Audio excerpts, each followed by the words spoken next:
y Salvador. Amén. Amén. Dios te bendiga. Es un placer tenerle con nosotros. Adelante. Amén.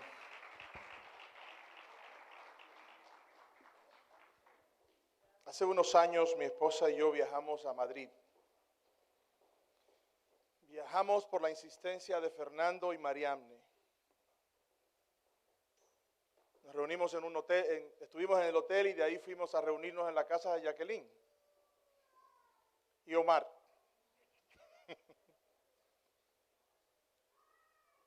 Y me acuerdo que comenzamos, o me añadí yo al grupo a soñar con ellos la posibilidad de nosotros establecer la iglesia de Dios de la profecía en Madrid.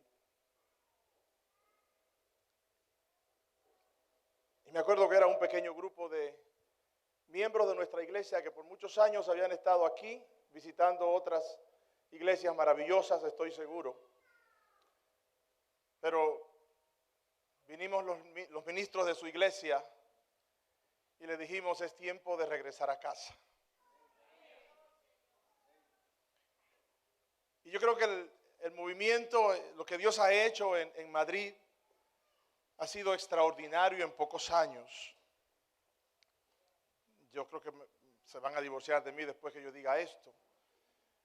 Cuando mi esposa llegó y vio a Daniel, porque estaba Daniel ese día ahí, que estaba muy cómodo en su iglesia, y nosotros queríamos que él regrese a casa, y él es el músico, como usted sabe, por excelencia, y queríamos que él regrese a casa, y él estaba, vamos a ver, y salimos algunos con un poquito de duda, pero orando al Señor, que si Daniel dice que sí tenemos músico en la iglesia de Madrid, y eso es muy importante.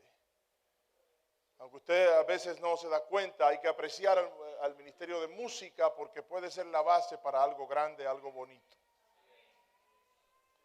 Y qué maravilloso es que luego escuchamos que se habla con el obispo, antes de eso ya él sabía, y qué bueno que el obispo Gómez le dio una oportunidad a esta iglesia y viajó a Madrid y la organizó luego y le dio paso a que nosotros tengamos la primera iglesia en Madrid. No sé si de este siglo, no sé si hubo alguna vez una iglesia en Madrid o se trató algo, pero nada de importancia como lo que tenemos hoy.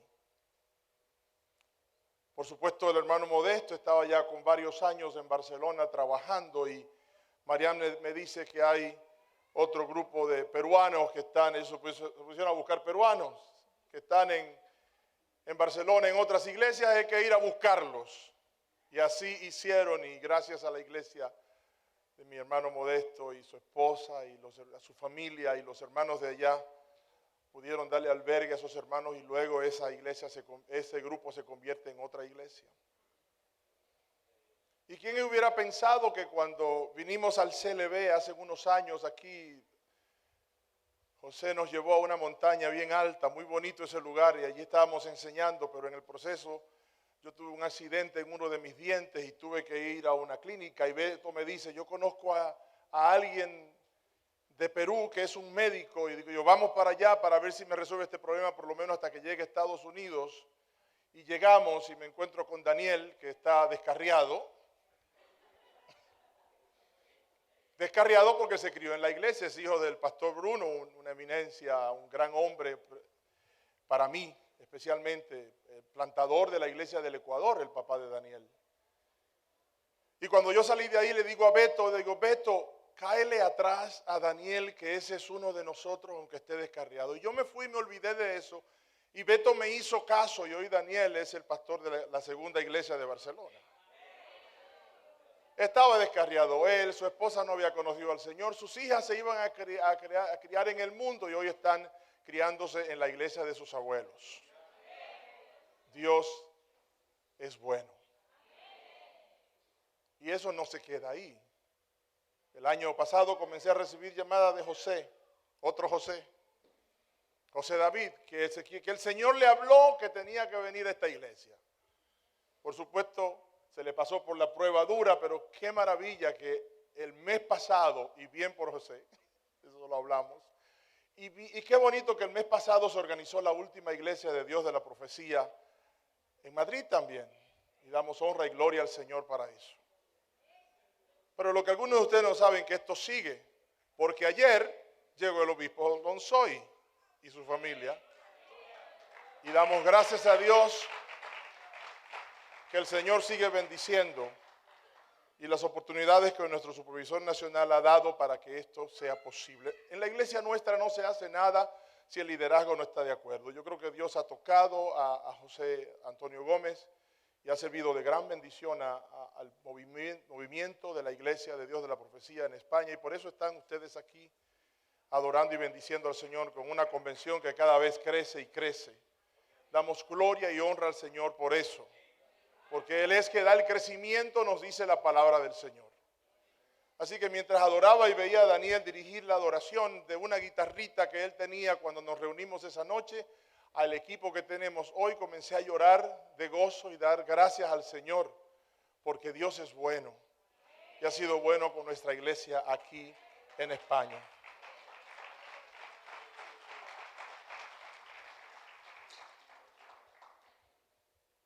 Ser como Cristo. En los últimos meses yo he estado preparando una serie de mensajes y no comencé a hacer una serie de mensajes, pero me ha tocado preparar varios mensajes y el Señor me ha llevado no a repetir, sino a abarcar y hablar sobre la idea de que tenemos que ser como Cristo. Y quiero que se pongan de pies por un momentito y leamos Filipenses 2. Y aunque no voy a utilizar todo el texto, vamos a leerlo del 1 al 11. Filipenses capítulo 2 del 1 al 11. Y dice la palabra del Señor: por tanto, si hay alguna consolación en Cristo, si hay algún consuelo de amor, si hay si alguna comunión del Espíritu, si algún efecto entrañable, si alguna misericordia, completad mi gozo, siendo lo mismo, teniendo el mismo amor, unánimes, sintiendo una misma cosa. Nada hagáis por contienda o por vanagloria, antes bien con humildad, estimando cada uno a los demás como superiores a él mismo, no mirando cada uno por lo suyo propio, sino cada cual también por lo de los otros. Es una lección muy importante que da el apóstol Pablo, pero lo hace basado en lo que sigue. Haya pues en vosotros este sentir que hubo también en Cristo Jesús, el cual siendo en forma de Dios no estimó ser igual a Dios como cosa que aferrarse, sino que se despojó a sí mismo, tomando forma de siervo, hecho semejante a los hombres, y estando en la condición de hombre, se humilló a sí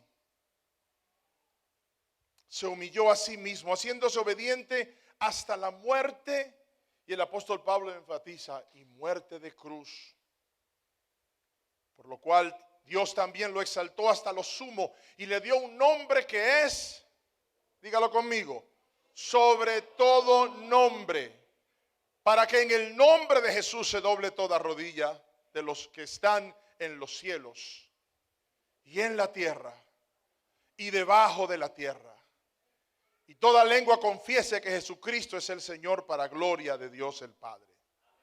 Pueden sentarse.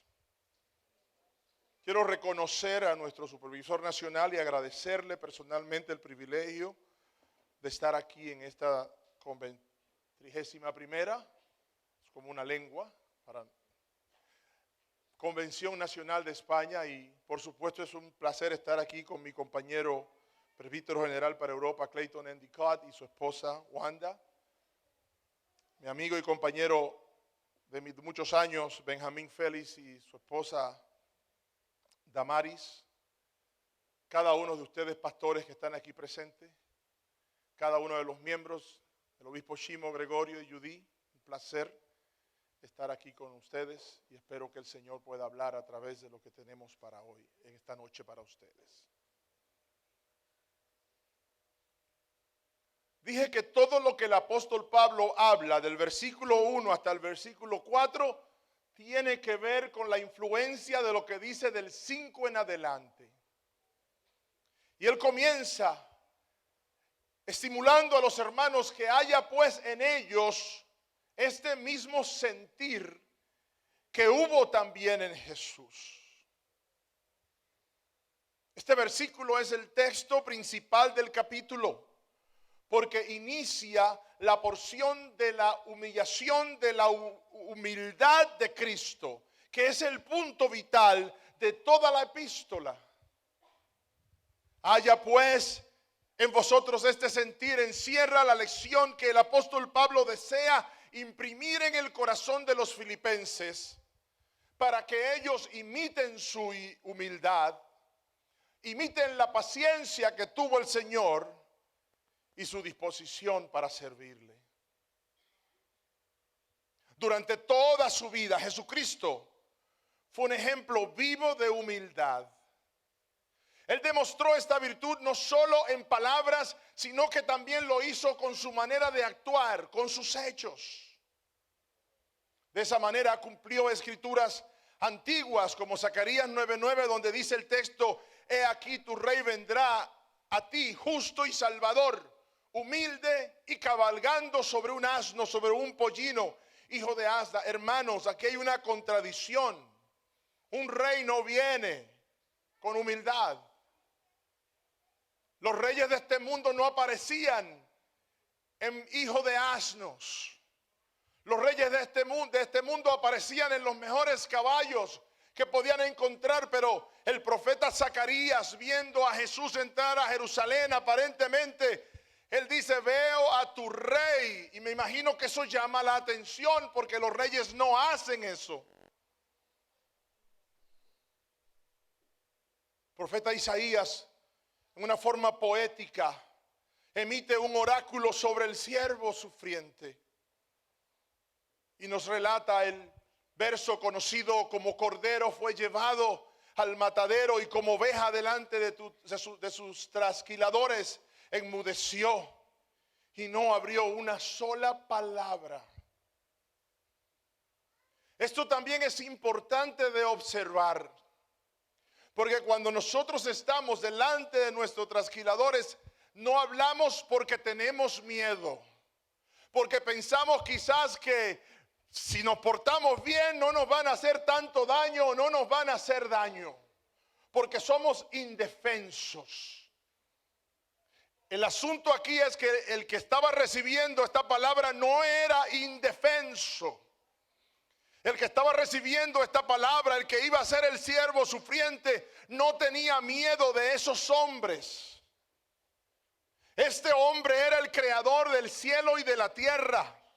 Cuando la tierra se formó por su palabra. Él no tenía miedo. Si él hablaba, se acababa el mundo. Pero prefirió enmudecer. No por miedo, sino por amor. Bendito sea el Señor para siempre. Pablo usa casi las mismas palabras del profeta Isaías y repite la misma lección de humildad y exaltación. Es por lo que Cristo tiene todo el derecho de haberle dicho a sus discípulos: llevad mi yugo sobre vosotros, aprended de mí, que soy manso y humilde de corazón, y hallaréis descanso para vuestras almas. La humildad siempre ha sido bien pagada por Dios. La Biblia dice que Él no rechaza a un corazón contrito y humillado, pero sí resiste al soberbio. Él ha prometido exaltar a los humildes y humillar a los impíos. Y en la historia del fariseo orgulloso, este no fue premiado ni justificado, porque en esos tiempos se usaba la justificación, se usaba presentar tu propia grandeza, era la cultura imperante. Mientras más tú decías lo grande y las posesiones que tenías, más eras apreciado por la sociedad. Pero Jesucristo dijo, en el reino es todo lo contrario, en el reino de Dios es todo lo contrario al reino del mundo. Y ese hombre que fue utilizando el verbo de su tiempo falló ante la presencia de Dios y quedó mal ante un publicano que vino y se despojó a sí mismo y reconoció que era un vil pecador. Haya pues en vosotros este sentir que hubo también en Cristo Jesús. Es muy importante para nosotros el día de hoy. Este mensaje no es solamente a la iglesia de los filipenses, a la iglesia en Filipos. Este mensaje es para la iglesia de hoy, especialmente para la iglesia aquí en España. Dios nos está bendiciendo. Como dijo el supervisor, estamos creciendo tan rápido que no nos damos. Aparece por donde quiera alguien que está plantando una iglesia. Dios está haciendo grandes cosas. Necesitamos líderes con el sentir de Cristo en humildad para que Dios sea glorificado en todo lo que nosotros vamos a hacer. Pero no se queda ahí. Pablo sigue diciendo, el cual, hablando de Jesucristo, siendo en forma de Dios, no estimó ser igual a Dios como cosa que aferrarse. La frase comienza, el cual siendo en forma de Dios. La mayoría de los intérpretes consideran que el apóstol Pablo se refiere a la preexistencia de Jesús. Jesús existía antes de nacer. Jesús existía antes de Belén. Él era el Dios del universo. Él no consideró la manifestación exterior de la divinidad como un tesoro que debía retener. Al hacerse hombre, se despojó a sí mismo de la apariencia externa de la deidad, mientras que retenía los atributos que le pertenecen como Dios. Un teólogo en su Biblia lo pone de esta manera: quien aunque era de la misma naturaleza de Dios, no pensó que eso fuese algo digno de ser explotado para su propia conveniencia. Ay de nosotros que cuando tenemos un poquito que dar ya nos creemos los importantes. Ay de nosotros que cuando hacemos algo bonito y bueno para la iglesia, estamos esperando la remuneración, no necesariamente económica, sino el elogio y las bendiciones que nos merecemos porque hemos hecho algo bueno, mientras que mi Señor se despojó de todo y no explotó lo que él podía explotar. No se aprovechó de su deidad para salvarnos. El 7 dice, sino que se despojó a sí mismo.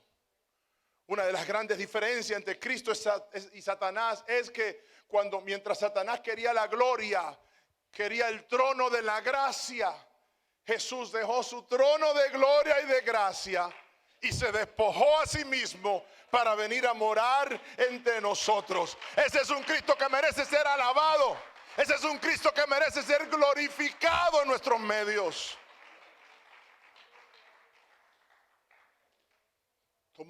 Tomando forma de siervo, hecho semejante a los hombres. Jesús agregó algo a su ser en vez de quitárselo. Le añadió una naturaleza humana con todas sus limitaciones, pero sin despojarse de ningún aspecto de su deidad. Este autodespojo, conocido como kenosis en el griego, o vaciamiento de Jesucristo, fue un acto autoimpuesto. Nadie se lo impuso. Autoimpuesto. Fue su voluntad. fue lo que él quiso hacer, no lo que le obligaron a hacer, lo que él quiso hacer. ¿Usted entiende? A nosotros hay que obligarnos a hacer cosas. Hay que estar rogándonos para hacer algo para el Señor, quien se autoimpuso el vaciamiento de su gloria. El autodespojo permitió la adición de la humanidad sin sustraer nada de su deidad ni el uso de sus atributos divinos. Hubo cambio de forma, pero no del ser divino. Sin embargo, Él, que lo tenía todo, lo dejó todo por a nuestro bienestar. El apóstol Pablo en 2 Corintios 8:9 lo pone de esta manera: porque ya conocéis la gracia de nuestro Señor Jesucristo, que por amor a vosotros se hizo pobre, que por amor a nosotros, siendo rico, se vistió de pobreza, para que nosotros seamos enriquecidos. Al tomar la forma de siervo, se hizo humano. Él era completamente Dios y hombre en una sola persona. Repito, Él no se despojó de su deidad, sino de su gloria y de sus privilegios celestiales, encarnándose para poder tomar la forma de siervo y de hombre entre los hombres, para poder morir. Tenía que hacerse hombre. Y estando en la condición de hombre, no bastó con Cristo despojarse de su gloria. Gracias. Dios te bendiga, Sara. No bastó con Cristo despojarse de su gloria. No bastó con Cristo dejar el trono de Dios, que nosotros no tenemos ni idea lo bueno que es. Pero tratamos de imaginarnos y por eso estamos aquí. Dejó la comodidad. Hay tantos hombres y mujeres que quieren adquirir el poder. Dejó la oportunidad de hacer cosas mayores quizás. Pero eso no fue suficiente.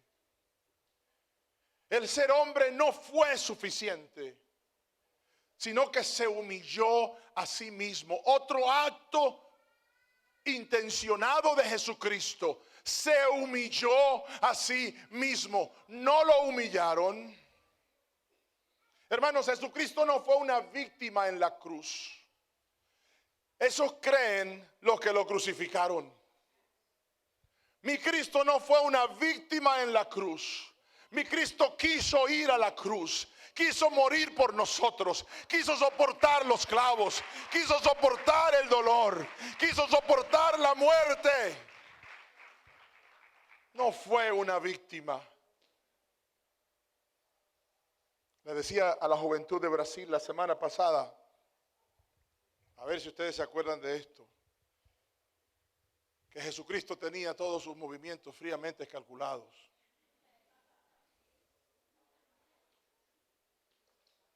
Y nadie contó con su astucia, porque al tercer día, dígalo conmigo, resucitó. Aleluya, gloria a Dios. No bastó con ser hombre, sino que se humilló a sí mismo, haciéndose obediente hasta la muerte y muerte de cruz. Decía alguien, la expresión semejante a los hombres es distinta, a idéntico a los hombres. El doctor Charles Wright, no sé cómo pronunciar eso, en su libro Teología Básica aclara que el término semejante indica dos cosas. Primero, yo estoy dejando que ya traduzca, por eso me detengo, que Cristo en realidad era como los hombres. Y segundo,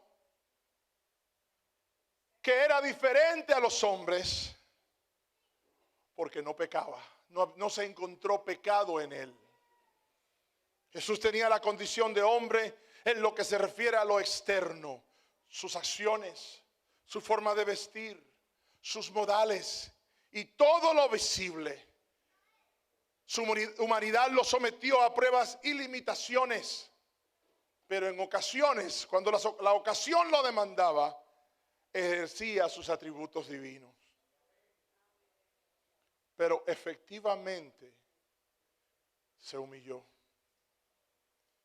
Cristo era, como les decía, verdadero hombre y como tal se humilló, permitiendo que los demás hombres se burlaran de él y lo trataran con desprecio y soberbia. Qué ironía. Al creador de los hombres lo trataron con soberbia. Se burlaban de él. Lo despreciaron. Decía alguien que el dolor más grande que existe en la tierra es el dolor de la injusticia. Así que se le agrega al sufrimiento de Jesús en la tierra la injusticia de los que se burlaban de él, de los que lo despreciaron, de los que le abofetearon. Porque la verdadera humildad se distingue de la forma falsa de humildad que llega a la hipocresía. Cristo no solo se ofreció a venir a ser un hombre en la forma de siervo y en la semejanza de hombre, sino que estuvo dispuesto a sufrir una completa humillación al morir en la cruz. Permítame citar, y voy a tratar de hacerlo con pausa, a Dietrich Bonhoeffer. Nunca lo pronuncio bien, Clayton está aquí que lo pronuncia bien. En su libro El precio de la gracia, él declara lo siguiente, y cuando yo leí esto no lo había pensado y me llamó mucho la atención. Y Dietrich escribió 60, 70 años casi atrás: la llamada al seguimiento se encuentra aquí en relación con el anuncio de la pasión de Jesús. Jesucristo debe sufrir y ser rechazado. Es el imperativo de la promesa de Dios para que se cumpla la Escritura. Sufrir y ser rechazado no es lo mismo. Jesús podía ser el Cristo glorificado en el sufrimiento. El dolor podría provocar toda la piedad y toda la admiración del mundo. Su carácter trágico podría conservar su propio valor, su propia honra, su propia dignidad. Pero Jesús es el Cristo rechazado en el dolor. El hecho de ser rechazado quita al sufrimiento toda la dignidad. Le quita la idea de un héroe para el mundo. Quita la dignidad y todo honor. Debe ser un sufrimiento sin honor. Parecería que fue en vano. Jesucristo sufrió sin honor. Hoy nosotros le damos honor. Pero cuando eso estaba sucediendo, Él lo hizo sin honor. Despreciado por su pueblo. Maltratado por su pueblo. Por supuesto, los líderes judíos hicieron toda la trama. Sufrir y ser rechazado, dice Bonhoeffer, constituye la expresión que sintetiza la cruz de Jesús. La muerte de Cristo, la muerte de cruz, significa sufrir y morir rechazado, despreciado. Jesús debe sufrir y ser rechazado por necesidad divina. Así que nuestro Señor fue obediente. Jesús fue obediente hasta el punto de someterse voluntariamente a la muerte. Muerte horrible y deshonrosa y dolorosa. Fue obediente al plan divino de la redención. Fue obediente al propósito de su venida a esta tierra. Fue obediente al deseo del Padre de alcanzar y salvar a todos los pecadores.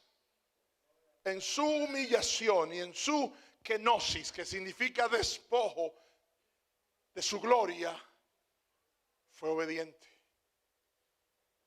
Y Pablo insiste en decirnos, fue obediente hasta en la cruz. Y por eso, me gustaría decirles antes de esta parte algo importante. Cuando nosotros sufrimos, queremos recibir gloria inmediata. Le quitamos la oportunidad a Dios a bendecirnos en una mayor forma.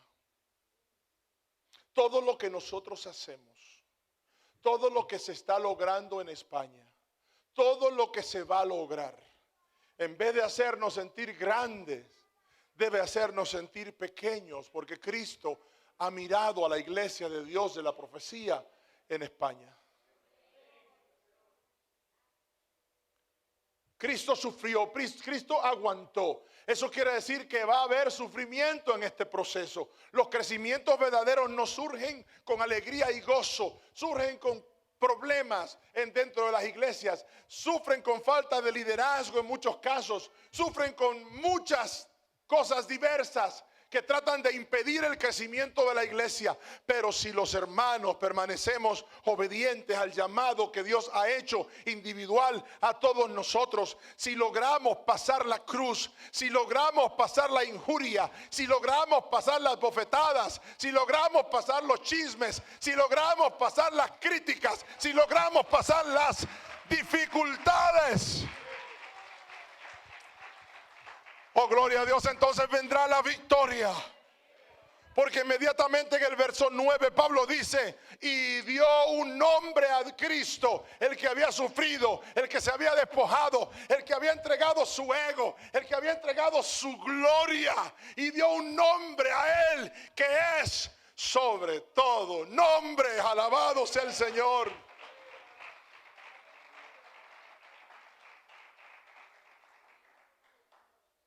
La victoria se logra después del sufrimiento. La victoria se logra después de la lucha. Esto no va a ser fácil. Nos van a sacar de edificios. Porque estamos tan desesperados en crecer que nos metemos en edificios y estamos ilegales. Nos van a sacar de los edificios. Ya nos han sacado.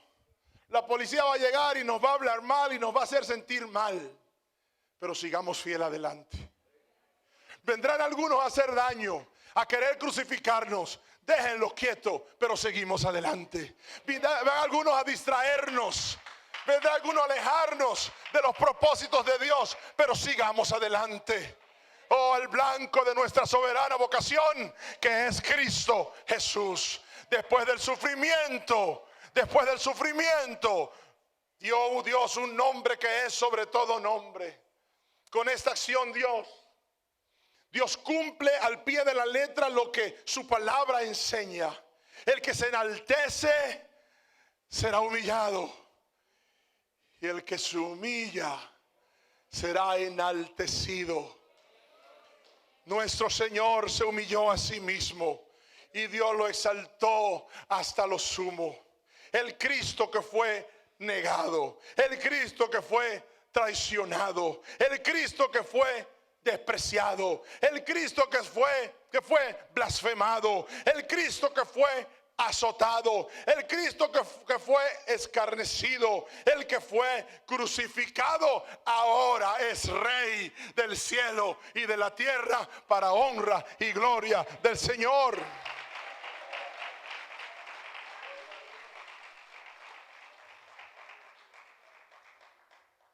Juan en el Apocalipsis lo pone de esta preciosa manera: digno eres de tomar el libro y de abrir sus sellos, porque fuiste inmolado y con tu sangre nos has redimido para Dios. De todo linaje y lengua y pueblo y nación, el Cordero fue inmolado. Ese Cordero que fue inmolado es digno de tomar el poder, es digno de tomar las riquezas, es digno de la sabiduría, es digno de la honra, es digno de la gloria, es digno de la alabanza. Al Cordero sea la alabanza, la honra, la gloria y el poder por los siglos de los siglos, declara el escritor. Pero no se queda aquí. Dice, y toda rodilla se doblará, y toda lengua, los que le despreciaron, los que se burlaron de él, los que trataron de desviarlo de su camino, todos tendrán que confesar que Cristo es el Señor.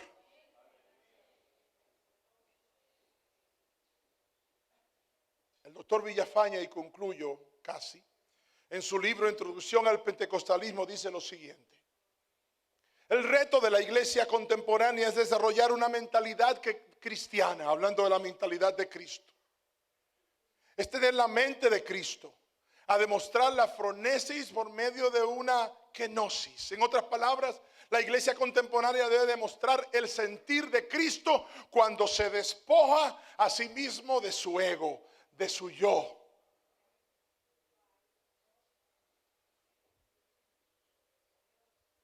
¿Cómo es posible que hablen de mí? De Cristo hablaron. ¿Cómo es posible que me hagan esto o lo otro? A Cristo lo crucificaron. No hay excusa, sino caminar hacia adelante, imitando a Cristo, caminando como Cristo, sintiendo como Cristo y entregando todo a las manos del Señor, que Él tenga el control. Nuestra iglesia el día de hoy en España respira nuevos aires. Estamos llenos de esperanza, pues Dios nos ha comenzado a dar un gran crecimiento y finalmente sostenido. Porque unos vinieron, hicieron lo que hicieron y se fueron, pero nosotros no nos vamos. Nosotros no venimos a dejar a José Antonio solo aquí. Vinimos a unirnos a él, a ganar a España, no solamente a los latinos, ganar a España para el Señor. Y yo creo que esa es la parte B. Esa es la parte B de lo que Dios está haciendo acá. Esto es para la salvación de España, y no solo España. Esto es para la salvación de Europa Latina. Porque yo estoy seguro que de aquí saldrán líderes preparados con la mentalidad latina europea, que es diferente a la de nosotros allá, a establecer la iglesia en todos los lugares que se hable español. Se han plantado varias iglesias en los últimos años y hemos comenzado a movernos hacia adelante. Sin embargo, tenemos grandes retos. Uno de ellos es la multiculturalidad. El texto que el supervisor usa en Roma me puso a estudiar y a querer preparar un mensaje sobre eso. Y dije, no voy a predicar eso porque lo va a predicar todo el mundo. Voy a introducir a dónde comienza lo que dice el texto de Romanos 12.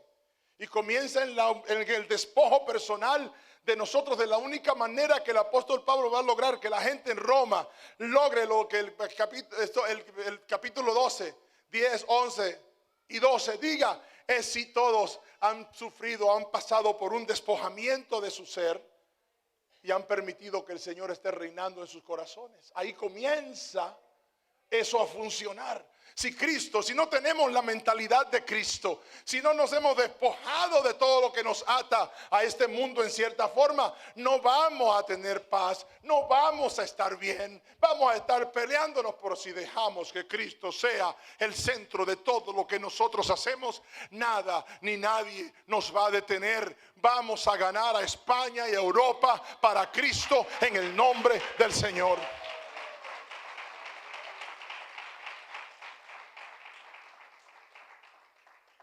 Satanás se va a aprovechar de cualquier cosa para detener lo que Dios está haciendo entre nosotros. Sin embargo,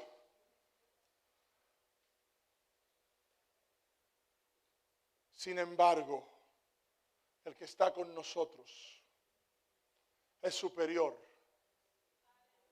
al mundo y al que está en el mundo y a las cosas del mundo. La exhortación de Pablo: ámense los unos a los otros como hermanos, respétense siempre, trabajen con mucho ánimo y no sean perezosos. Trabajen para Dios con mucho entusiasmo. Mientras esperan en el Señor, muéstrense alegres. Cuando sufran por el Señor, muéstrense pacientes. Cuando oren al Señor, muéstrense constantes. Este es un llamado a tener la mente de Cristo. Lo que Pablo está pidiendo es natura adámica. Esto no se hace sin el Espíritu Santo. Esto no se hace si Cristo no reina en nosotros. Esto no se hace cuando nosotros queremos reinar nosotros, cuando nosotros queremos recibir toda la gloria, cuando nosotros queremos recibir todos los beneficios. Esto se logra solamente cuando Cristo es glorificado en nuestras acciones y no nos importa la gloria del mundo ni la gloria de los demás, sino que nuestro nombre esté escrito en el libro de la vida.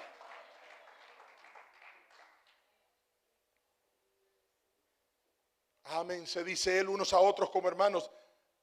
Respétense siempre. Mientras esperan al Señor, muéstrense alegres. Cuando sufran por el Señor, muéstrense pacientes. Otra versión: cuando oren al Señor, muéstrense constantes. Concluyo, de verdad. Para lograr este tiempo de vida cristiana, hay que luchar por tener la mente de Cristo. Quiero dejarles algo al final muy importante para mí. Si ustedes notaron el proceso del texto de Filipenses, todo lo que Cristo hizo, lo hizo intencional y a propósito. Él quiso hacerlo. Fue un autodespojo. Eso me enseña a mí que nosotros que tenemos el Espíritu Santo, sí, lo necesitamos a Él. Pero eso de autodespojarse nos vale a nosotros también. Es una intención suya, de su libre albedrío. Usted decide que ya usted no vive, más vive Cristo en usted. Es una decisión personal que usted hace. Cristo hizo una decisión personal. Nosotros, para lograr lo que queremos en España, tenemos que hacer una decisión personal de soltar todo lo que nos ata y permitir que el Señor sea glorificado en todo lo que nosotros hacemos. Póngase de pies.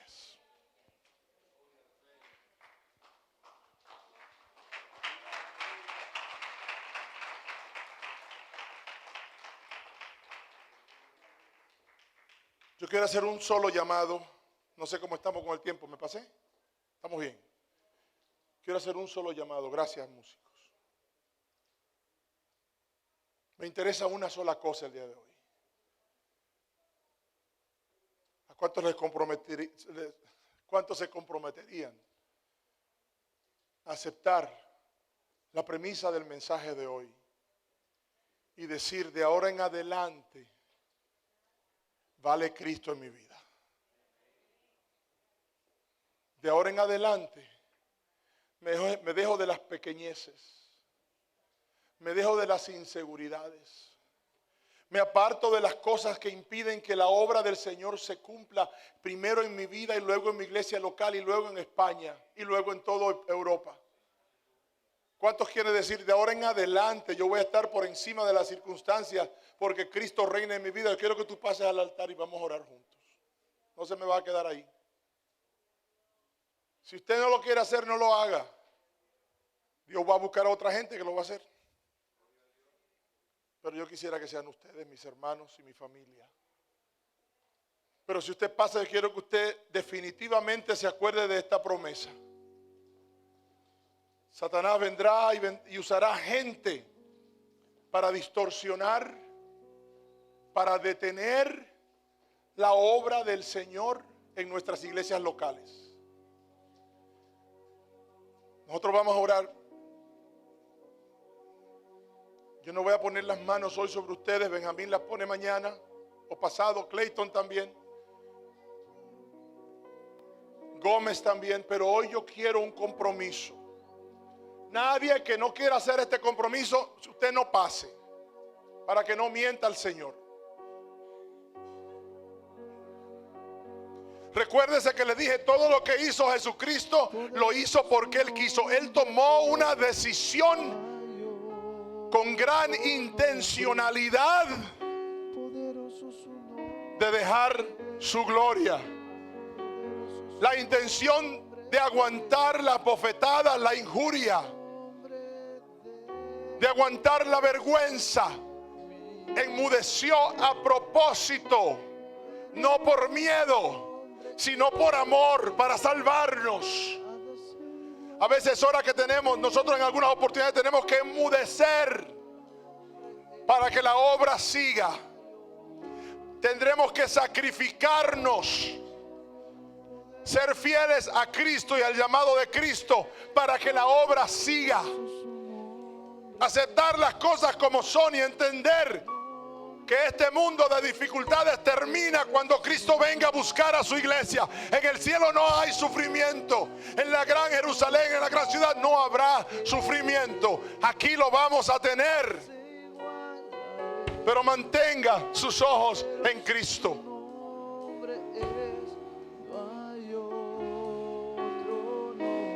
Yo quiero un compromiso. Yo quiero que usted ore conmigo. Primero usted va a orar conmigo.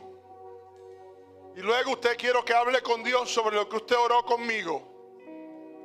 Y luego quiero que adoremos al Señor con regocijo, porque Dios esta noche está haciendo maravillas. Repita conmigo: Señor Jesús, entiendo lo que dice Filipenses. Yo quiero tu sentir. Yo quiero tu despojo. En este momento, yo me comprometo ante ti, el liderazgo de esta iglesia, los testigos que se quedaron atrás, que yo entrego mi ser por completo a tu control. No le haré caso a cosas que impidan el crecimiento de la iglesia. No le haré caso a cosas que vengan a dañar mi vida, porque mi vida está en ti. Yo me entrego a ti. Muero yo, muero yo, muero yo, muero yo, para que tú vivas. Y yo quiero, Señor, que tú vivas en mi vida en abundancia, que no haya espacio para el dolor, que no haya espacio para el sufrimiento de la injuria, porque mi vida está enfocada en ti, en que yo llegue al cielo, en que yo llegue al cielo y muchos vayan al cielo a través de lo que tú haces en mi vida. Me comprometo, Señor, repita, no se me detenga. Me comprometo, Señor. Me entrego de corazón. Me humillo ante ti como tú lo hiciste por mí. Entrego mi yo, entrego mi ego, mis posiciones, mis posesiones, mi tiempo, mi familia y todo lo que soy a ti, para que seas glorificado en mi corazón. Toma un minuto para orar contigo y meditar en lo que acabamos de orar, y luego yo hago una oración final. Adelante. Oh, gloria a Jesús.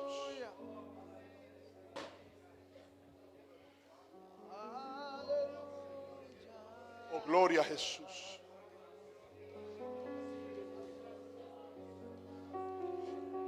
Gloria a Jesús.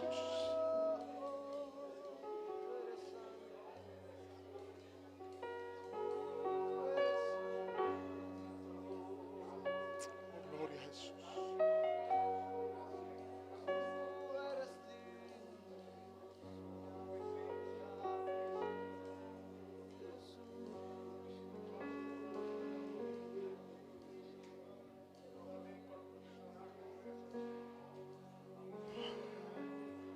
Abra sus ojos ahora.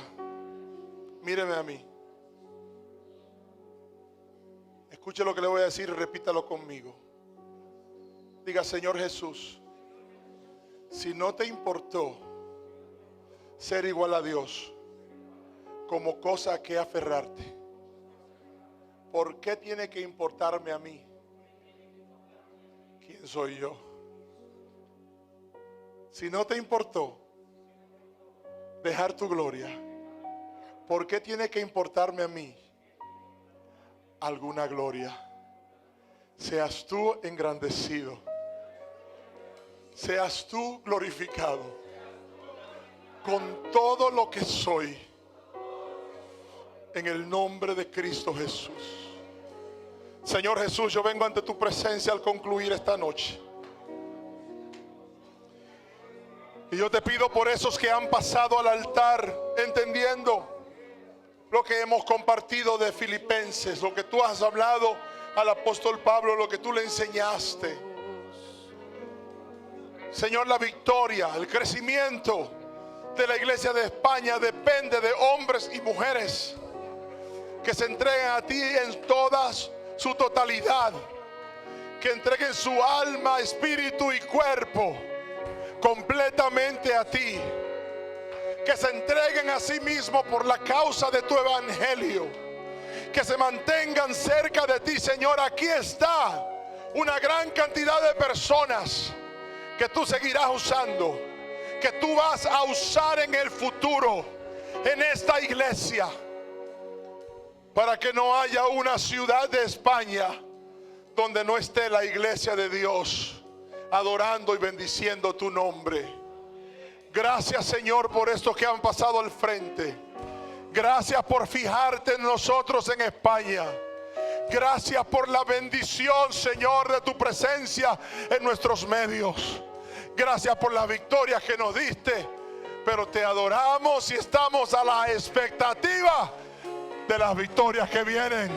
¿Cuántos lo creen? Amén.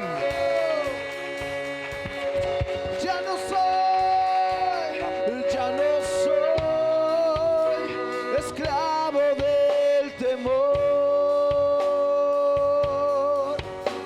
Yo soy hijo de Dios. Ya no soy